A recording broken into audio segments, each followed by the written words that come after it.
Hey everyone, welcome back to my channel. Today's video I'm going to be sharing with you the different types of journals that I have for 2022. I wanted to be more intentional with writing more and just journaling in general. So I bought a few different journals, each carry out a different purpose, and I want to talk a little bit about them and share it with you in case you also might be interested in keeping journals similar to this. So if you'd like to see what kind of journaling I've been up to this year, please continue watching. Let's just jump into the first type of journal that I keep. This one I bought, on a whim. I was like browsing in a dollar store and they actually have really good journals there. So this first journal I have is called Goals Journal, and one thing that I've realized about every year, or at least when it comes to the end of the year, is something that I do is I look at the past 12 months and I think to myself, okay, did I get X, Y, and Z done? Like, of course I always write like a New Year's resolution list or a vision board or something. Like, I always write a list for the year. But one thing that I don't do is within the year hold myself accountable to those big goals that I've set out, or at least break them down quarterly and make sure that I'm at least getting somewhere in my goals. So that's been something that I've noticed I haven't really done well, and usually when the end of the year comes, it's like either I'm an inch closer to the big goal that I wrote, or I didn't even start. So with this goals journal, what it's going to do is hold me accountable to the things that I said that I want to achieve just in my life, just in general. And it does a really good job at like breaking it down according to each month and then even each week. And then it really does a good job at outlining, okay, what is this goal you want to reach? Why do you want to reach it? What can be obstacles that get in your way of reaching it? And then a reward for reaching it, right? So when you go through it, it actually does a really good job at helping you create that story of your ideal life in the beginning. So in the first couple of pages, what it does is it asks you to identify what your core values are, your top 10 core values. You have to really think about, why those matter to you. And then within each week of the goal journal, you actually have to break it down into 3 top core values. Each goal, you'll notice, is going to be related to your core values. And then there's also a section in this book where it asks you to basically write out your ideal life. So you have to be very creative here, and it really gets you thinking already, like what the type of person you're going to be, your habits, your morning routine, how old will you be when you have that ideal life. So I like doing exercises like that, and it really helped me already start to formulate in my mind, okay, when I reach these goals, how will I be then? Like, who is that person going to be then? And if you know anything about law of attraction or interested in that, one of the things that I've always read about is that typically when we envision things and we see ourselves somewhere, we're fantasizing that person as the current person we are now, with the current habits and the current lifestyle and routine. So for example, let's say my ideal self is someone who meditates every day, is very calm and relaxed, is someone who is very emotionally mature. Yet my current self is not quite there yet. Maybe I'm a very spontaneous person. Maybe I get upset really easily.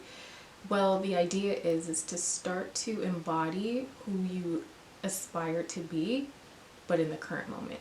And I feel like, exercises like my dream life, my dream routine, it helps me already start to think of who I want to become.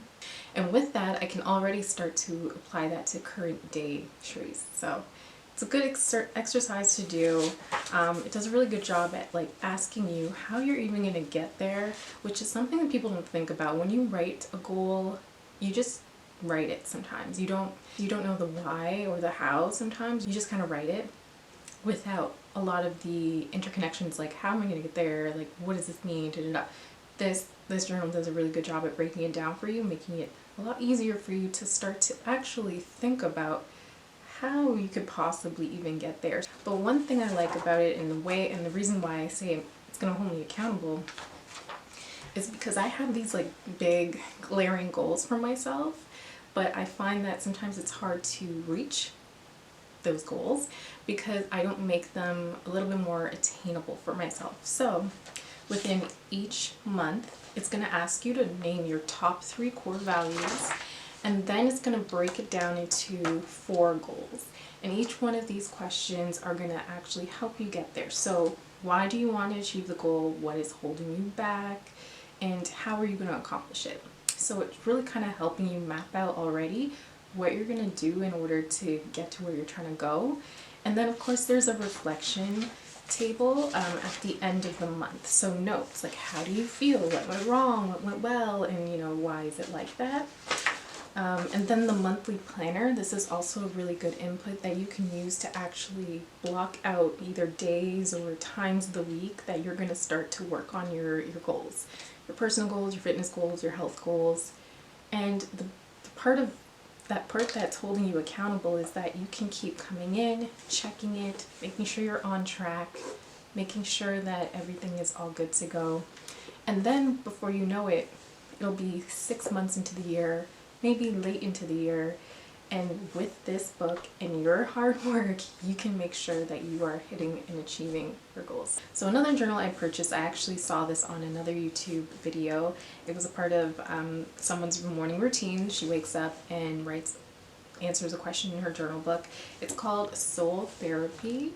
This is written actually from a licensed marriage and family therapist. So what it does is it provides 365 days worth of journal prompts that are meant for your self-exploration, healing, and reflection. So this one's a quick, short, and easy journal to go in and write. It gives you a question for the day, white space to write within, and that's it. So journaling doesn't have to take too much of your time. It can be short and sweet. I tend to write in these just before going to sleep, and it also helps you understand and see just how your mindset has shifted, you know, how you've grown and how much you've evolved, and maybe even things that you've healed within your life. So it does a really good job at like asking you those really open-ended questions that really force you to go into your memory bank, maybe even think about your habits and own behaviors and traits and explore it. So really good. Another journal book that I like. I'm so excited to actually dive into this one. So this one is called Curious Curious. It is a self-study for cultivating compassion. It's by Wild Woven Collection and Renelyn Quinnicott. Another type of journal, self-exploration, healing type of journaling prompts that you have here. So it's essentially a question and then some lines here to write out your answer.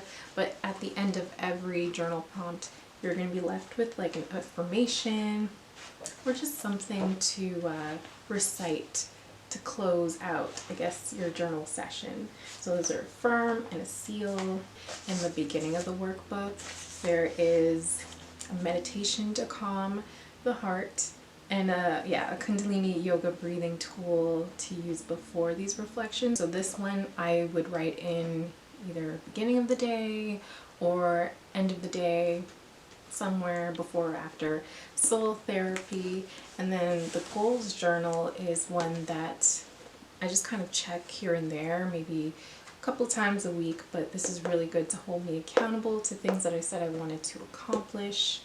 Check that on a weekly basis. Curious to hear about how you're journaling this year and beyond. But if you like this video, please give it a thumbs up and comment your journaling. How has your journaling been? What type of things are you exploring and discovering about yourself that you wouldn't have if you didn't journal? And of course, subscribe for more videos like this. So, till next time.